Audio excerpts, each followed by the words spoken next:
ಆಂಗಿಕಂ ಭುವನಂ ಯಸ್ಯ ವಾಚಿಕಂ ಸರ್ವವಾಂಗ್ಮಯಂ ಆಹಾರ್ಯಂ ಚಂದ್ರತಾರಾದಿ ತಂ ವಂದೇ ಸಾತ್ವಿಕಂ ಶಿವಂ.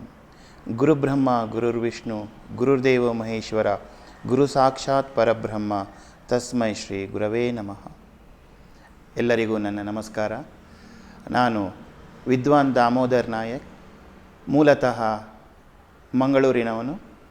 ಸುಮಾರು 18 ವರ್ಷಗಳಿಂದ ಕುಣಿಗಲ್ ಪಟ್ಟಣದಲ್ಲಿ ನೆಲೆಸಿ ಇಲ್ಲಿ ಅನೇಕ ವಿದ್ಯಾರ್ಥಿಗಳಿಗೆ ನೃತ್ಯ ಶಿಕ್ಷಣವನ್ನು ನೀಡುತ್ತಾ ಬಂದಿದ್ದೇನೆ.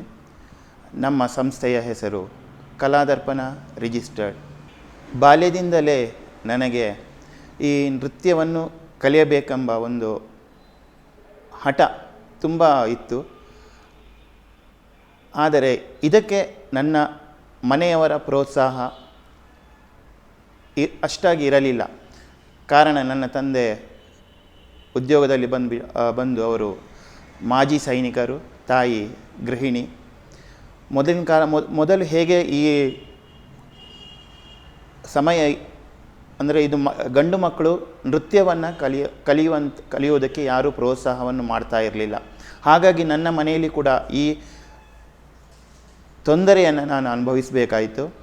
ಆದರೂ ನನ್ನ ತಂಗಿಯನ್ನು ನೃತ್ಯ ಶಾಲೆಗೆ, ಅಂದರೆ ಈಗ ವಿದ್ವಾನ್ ಚಂದ್ರಶೇಖರ ನಾವ್ಡ ಅವರ ಹತ್ರ ಸುರತ್ಕಲ್ನಲ್ಲಿ ಅವರು ಸಂಗೀತ ನೃತ್ಯ ತರಗತಿಗಳನ್ನು ನಡೆಸುತ್ತಾ ಇದ್ದಾರೆ.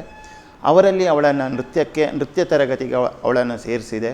ಅವಳು ಏನು ಕಲಿತು ಬರ್ತಾಳೋ ಅದನ್ನು ನಾನು ಮನೆಯಲ್ಲಿ ಬಂದು ಕಲಿತಾ ಇದ್ದೆ. ಬಟ್ ಇದು ಮನೆಯವರಿಗೆ ಗೊತ್ತಾಗ್ತಾ ಇರಲಿಲ್ಲ. ಎಲ್ಲಿಯಾದರೂ ಅವಳನ್ನು ನೃತ್ಯವನ್ನು ಮಾಡೋದಕ್ಕೆ ಹೇಳ್ತಾ ಇದ್ದೆ. ಅದನ್ನು ನೋಡಿಕೊಂಡು ನಾನು ಅದನ್ನು ಅಭ್ಯಾಸ ಮಾಡ್ತಾ ಇದ್ದೆ. ಬಟ್ ಮನೆಯಲ್ಲಿ ಕೆಲವೊಮ್ಮೆ ಬೈಗಳನ್ನು ಕೂಡ ತಿಂದದ್ದು ಇದೆ. ಏನು ನಿಂದು ಈ ಥರ ಡ್ಯಾನ್ಸ್ ಮಾಡ್ತೀಯಾ, ಆ ಥರ ಮಾಡ್ತೀಯಾ, ಈ ಥರ ಮಾಡ್ತೀಯಾ ಅಂತ.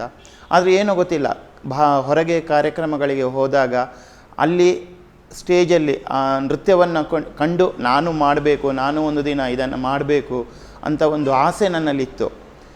ಕ್ರಮೇಣ ಏನಾಯಿತು ಅಂತ ಹೇಳಿದರೆ, ಕಾಲೇಜಲ್ಲಿ ನನ್ನ ಸಹಪಾಠಿ ಒಬ್ಬಳಿದ್ಲು. ಅವಳ ತಂದೆ ನೃತ್ಯ ಶಿಕ್ಷಕರು. ಅವಳು ನನ್ನ ಈ ಆಸಕ್ತಿಯನ್ನು ನೋಡಿ ಅವಳ ತಂದೆ ಹತ್ರ ಕರ್ಕೊಂಡು ಹೋದ್ಲು. ಅಲ್ಲಿ ಅವರು ನನಗೆ ಸ್ವಲ್ಪ ದಿನಗಳ ಕಾಲ ನೃತ್ಯ ಶಿಕ್ಷಣವನ್ನು ಕಲಿಸಿದರು. ಇದು ಎಲ್ಲ ಆಗಿದ್ದು ನನ್ನ ಪದವಿ ಶಿಕ್ಷಣದಲ್ಲಿ. 3 ವರ್ಷಗಳ ಕಾಲ ಅಲ್ಲಿ ಶಿಕ್ಷಣವನ್ನು ಕಲಿತೆ. ನಂತರ ಉದ್ಯೋಗ. ಮೊದಲಿನ ಕಾಲ ಹೇಗಿತ್ತು ಅಂದರೆ ಡಿಗ್ರಿ ಮುಗಿಸಿ ಹೆಚ್ಚಾಗಿ ಎಲ್ಲರೂ ಉದ್ಯೋಗದ ಕಡೆ ಗಮನವನ್ನು ಕೊಡಬೇಕಾಗಿತ್ತು. ಹಾಗೆ ನನ್ನ ಬದುಕು ಕೂಡ ಆಯಿತು. ಮುಂಬೈಗೆ ಹೋದೆ, ಉದ್ಯೋಗವನ್ನು ಅರಸಿ ಮುಂಬೈಗೆ ಹೋಗಿ ಅಲ್ಲಿ ಕೆಲ ಕಾಲ ಉದ್ಯೋಗವನ್ನು ಮಾಡಿ ನನಗೂ ಮುಂಬೈಗೂ ಸೆಟ್ ಆಗ್ತಾ ಇರಲಿಲ್ಲ. ಸೊ ವಾಪಸ್ ಬಂದು ಪುನಃ ಇಲ್ಲಿ ಒಂದು ವಾರ್ತಾಪತ್ರಿಕೆಯಲ್ಲಿ ಕೆಲಸ ಮಾಡಿದೆ. ಪೇಜ್ ಡಿಸೈನಿಂಗ್ ಎಲ್ಲ ಮಾಡ್ತಾ ಇದ್ದೆ. ಅಲ್ಲಿ ಒಂದು ದಿನ ಪೇಪರಲ್ಲಿ ಒಂದು ಆ್ಯಡ್ ನೋಡಿದೆ. ಒಂದು ಜಾಹೀರಾತನ್ನು ನೋಡಿ ಅದರಲ್ಲಿ ನೃತ್ಯದಲ್ಲಿ ಆಸಕ್ತಿ ಇದ್ದವರು ಬೇಕಾಗಿದ್ದಾರೆ ಅನ್ನೋ ಒಂದು ಜಾಹೀರಾತನ್ನು ನೋಡಿದೆ. ಅವರಿಗೆ ಫೋನ್ ಮಾಡಿ ಅವರ ಹತ್ರ ಮಾತನಾಡಿ ನಂತರ ಅವರನ್ನು ಭೇಟಿಯಾಗೋದಕ್ಕೆ ಹೋದೆ. ಅವರು ಶ್ರೀಮತಿ ವಿದುಷಿ ಗೀತಾ ಸರಳಾಯ. ಅಲ್ಲಿಂದ ನನ್ನ ನೃತ್ಯ ಶಿಕ್ಷಣದ ಬದುಕು ಶುರುವಾಯಿತು. ಹಾಗೆ ಅವರು ಒಂದು ನಮ್ಮನ್ನು ಒಂದು ಇಂಟರ್ವ್ಯೂ ಮಾಡಿದರು. ಅದರಲ್ಲಿ ಕೆಲವು ಸ್ಟೆಪ್ಗಳನ್ನು ಹಾಕೋದಕ್ಕೆ ಹೇಳಿದರು. ನಾನು ಹಾಕಿದೆ. ಅದೇನೋ ಗೊತ್ತಿಲ್ಲ, ಅವ್ರು ನನ್ನ ಸಿಲೆಕ್ಟ್ ಮಾಡಿದರು.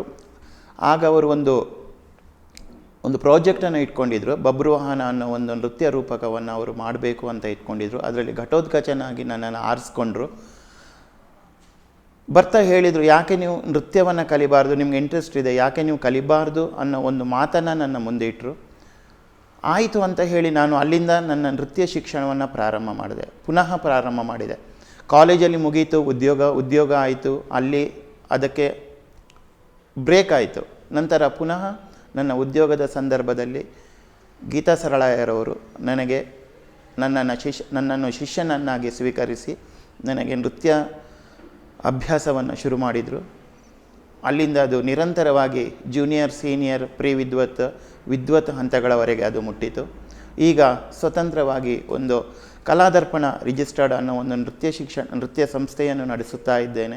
ನನ್ನಲ್ಲಿರೋ ಹವ್ಯಾಸ, ಇತರ ಹವ್ಯಾಸ ಅಂದರೆ ನನಗೆ ಸಂಗೀತ ತುಂಬ ಇಷ್ಟವಾದ ಒಂದು ಕಲೆ. ನಂತರ ಡ್ರಾಯಿಂಗ್, ಆಟೋಟ ಸ್ಪರ್ಧೆ, ಖೋ ಖೋ, ವಾಲಿಬಾಲ್ ಅಂತಹ ಒಂದು ಹವ್ಯಾಸಗಳನ್ನು ಇಟ್ಕೊಂಡಿದ್ದೇನೆ. ಚಲನಚಿತ್ರಗಳನ್ನು ನೋಡೋದು ಕಡಿಮೆ, ಆದರೂ ಒಂದು ಸಂದೇಶವನ್ನು ನೀಡುವಂತಹ ಕೆಲವು ವಿಶೇಷ ಚಲನಚಿತ್ರಗಳನ್ನು ನೋಡೋದರಲ್ಲಿ ನನಗೆ ತುಂಬ ಆಸಕ್ತಿ. ಹೈಸ್ಕೂಲ್ ಡೇಸಲ್ಲಿ ಏನಾಗ್ತದೆ, ಸ್ಕೂಲ್ ಡೇ ಟೈಮಿಂಗ್ಸು, ನಮ್ಮಲ್ಲಿ ಸ್ಕೂಲ್ ಡೇಗಳಾಗ್ತವೆ, ನೃತ್ಯ ಕಾರ್ಯಕ್ರಮಗಳು ನಡೀತವೆ. ಅದರಲ್ಲಿ ಭರತನಾಟ್ಯನೂ ಒಂದು ಮುಖ್ಯ ಒಂದು ಕಾರ್ಯಕ್ರಮ. ಪುಷ್ಪಾಂಜಲಿಯಿಂದ ಹಿಡಿದು ತುಂಬಾ ಎಲ್ಲವನ್ನು ನೃತ್ಯದ ಮೂಲಕ. ಆಗ ನಾನು ಮಾಡಬೇಕು. ನನ್ನ ಒಬ್ಬರು ಸಹಪಾಠಿ ಇದ್ದರು, ಸುಮಂಗಲ ರತ್ನಾಕರ್ ಅಂತ, ಈಗ ಪ್ರಖ್ಯಾತ ನೃತ್ಯಗಾತಿ, ಯಕ್ಷಗಾನ ಕಲಾವಿದೆ ಅವರು. ಅವರನ್ನೆಲ್ಲ ನೋಡ್ತಾ ಇದ್ದಾಗ ನಾನು ಮಾಡಬೇಕು ಅನ್ನೋ ಆಸಕ್ತಿ ನನಗೆ ಅಲ್ಲಿಂದ ಹುಡ್ತು. ನನ್ನ ಗುರುಗಳು ಬಂದುಬಿಟ್ಟು ಗುರು ಶ್ರೀಮತಿ ವಿದುಷಿ ಗೀತಾ ಸರಳಾಯ ಮತ್ತು ಅವರ ಮಗಳು ರಶ್ಮಿ ಚಿದಾನಂದ್. ನಾನು ಪೂರ್ಣವಾಗಿ ನೃತ್ಯಾಭ್ಯಾಸವನ್ನು ಶುರು ಮಾಡಿದ್ದು ಅಲ್ಲಿಂದಲೇ.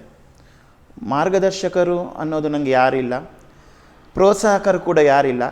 ಒಂದಿನ ಕರಾವಳಿ ಉತ್ಸವದಲ್ಲಿ ನನ್ನ ಕಾರ್ಯಕ್ರಮವನ್ನು ನೋಡಿ, ಅದು ಟಿ ವಿಯಲ್ಲಿ ಲೈವ್ ಆಗ್ತಾಯಿತ್ತು, ಅಲ್ಲಿಂದ ನೋಡಿ ನನ್ನ ನನ್ನ ತಂದೆ ತಾಯಿ ಅದಕ್ಕೆ ನನಗೆ ಪ್ರೋತ್ಸಾಹವನ್ನು ಕೊಡ್ತಾ ಬಂದರು.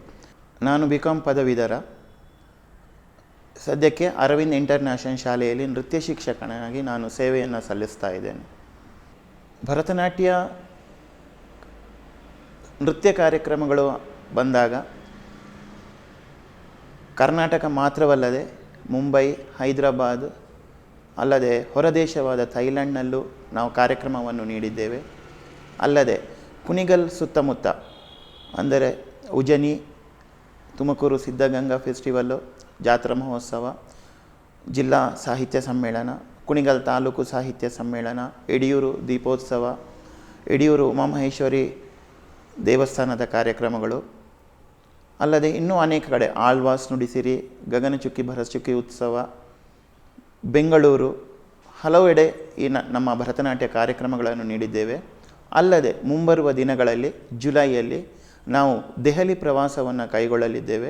ದೆಹಲಿ ಕರ್ನಾಟಕ ಸಂಘದಲ್ಲಿ ನಮ್ಮ ಕಾರ್ಯಕ್ರಮವು ಏರ್ಪಡಲಿದೆ. ಜುಲೈ 27ರಂದು ಅಲ್ಲಿ ಕಾರ್ಯಕ್ರಮವನ್ನು ಏರ್ಪಡಿಸಿದ್ದಾರೆ. ಅದು ಪ್ರಶಸ್ತಿ ಪ್ರದಾನ ಸಮಾರಂಭ. ಭಾಗವಹಿಸಿದ ಎಲ್ಲ ವಿದ್ಯಾರ್ಥಿಗಳಿಗೆ ಹಾಗೂ ಶಿಕ್ಷಕರಿಗೆ ಅಲ್ಲಿ ಪ್ರಶಸ್ತಿ ಪ್ರದಾನವನ್ನು ಮಾಡಲಿದ್ದಾರೆ. ಸನ್ಮಾನಗಳು ಅಷ್ಟೇನೂ ಆಗಿಲ್ಲ. ಹೈದರಾಬಾದಲ್ಲಿ ನಡೆದ ಬಸವ ಸಾಹಿತ್ಯ ಸಮ್ಮೇಳನದಲ್ಲಿ ನೃತ್ಯಶ್ರೀವನ್ನು ಒಂದು ಗೌರವ, ಕುಣಿಗಲ್ ತಾಲೂಕು ಮಟ್ಟದ ರಾಜ್ಯೋತ್ಸವ ಪ್ರಶಸ್ತಿ, ಕುಣಿಗಲ್ ನಾಗರಿಕ ಸನ್ಮಾನ ಸ್ನೇಹ ಮಿತ್ರ ಮಂಡಳಿಯಿಂದ, ಇವೆಲ್ಲ ನನ್ನ ಪಾಲಾಗಿವೆ. ನೃತ್ಯ ರೂಪಕದ ವಿಷಯ ಬಂದಾಗ ಸುಮಾರು 100 ಪ್ರದರ್ಶನಗಳನ್ನು ಕಂಡ ನನ್ನ ಗುರುಗಳ ಜೊತೆಗೆ 100 ಪ್ರದರ್ಶನಗಳನ್ನು ಕಂಡ ಬಬ್ರುವಾಹನ ನೃತ್ಯ ರೂಪಕ. ಸುಮಾರು 1.5 ಗಂಟೆಗಳ ಕಾಲ ಈ ನೃತ್ಯ ರೂಪಕ ಇದೆ. ಇದರಲ್ಲಿ ಘಟೋತ್ಕಚನಾಗಿ ಹಾಗೂ ವಿದೂಷಕನಾಗಿ ನನ್ನ ಪಾತ್ರ ತುಂಬ ಮಹತ್ವದ್ದಾಗಿತ್ತು. ಅಲ್ಲದೆ ಈಗ ನಾನು ನಿರ್ವಹಿಸುತ್ತಿರುವ ಅಷ್ಟಲಕ್ಷ್ಮಿ ವೈಭವ, ಮಹಾಲಕ್ಷ್ಮಿ ಅಷ್ಟಕ ಎಲ್ಲೆಡೆ ತುಂಬ ಜನಮನ್ನಣೆಯನ್ನು ಗಳಿಸುತ್ತಾ ಇದೆ. ವಿಶೇಷ ನೃತ್ಯ ಸಂಯೋಜನೆಯೊಂದಿಗೆ ಇದನ್ನು ನಾನು ಸಂಯೋಜನೆ ಮಾಡಿದ್ದೇನೆ.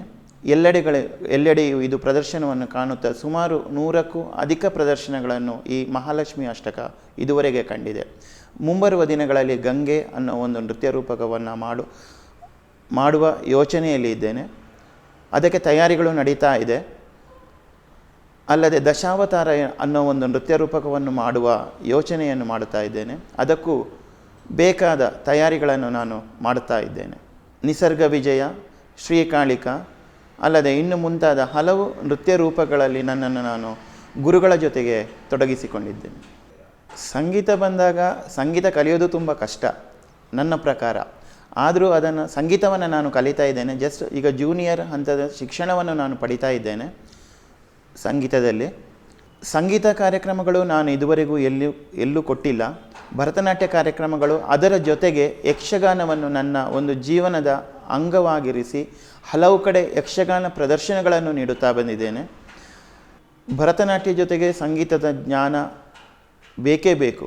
ಯಾಕೆ ಅಂತ ಹೇಳಿದರೆ, ಭರತನಾಟ್ಯದಲ್ಲಿ ಈ ರಾಗ, ತಾಳ, ಲಯ ಇವೆಲ್ಲ ಇರ್ತದೆ. ತಾಳಜ್ಞಾನವನ್ನು ನಾವು ಪಡೆದುಕೊಳ್ಳುತ್ತೇವೆ.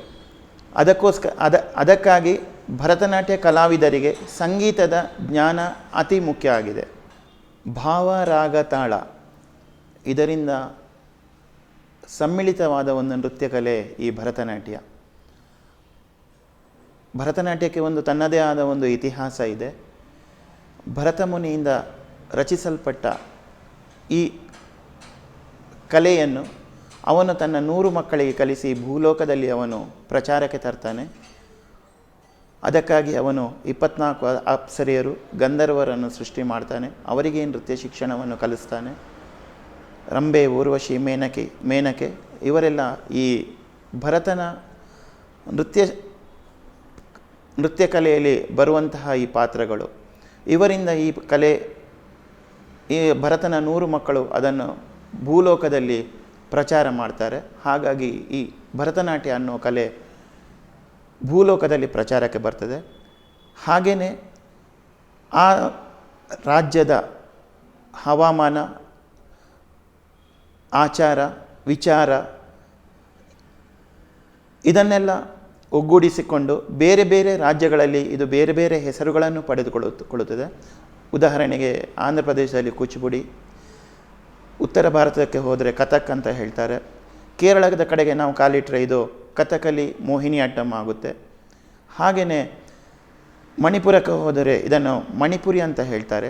ಹೀಗೆ ಶಾಸ್ತ್ರೀಯ ಕಲೆಗಳು ಆಯಾ ರಾಜ್ಯದ ಸಾಂಸ್ಕೃತಿಕ, ಸಾಹಿತ್ಯಿಕ ಇದಕ್ಕೆ ಹವಾಗುಣ ಎಲ್ಲವನ್ನ ಇದು ಮಾಡಿಕೊಂಡು ಬೇರೆ ಬೇರೆ ರೂಪವನ್ನು ತಾಳಿ ಇದು ಶಾಸ್ತ್ರೀಯ ನೃತ್ಯ ಕಲೆ ಅನ್ನೋ ಹೆಸರಿಗೆ ಬರುತ್ತೆ. ಹಿಂದೆ ದೇವತೆಗಳು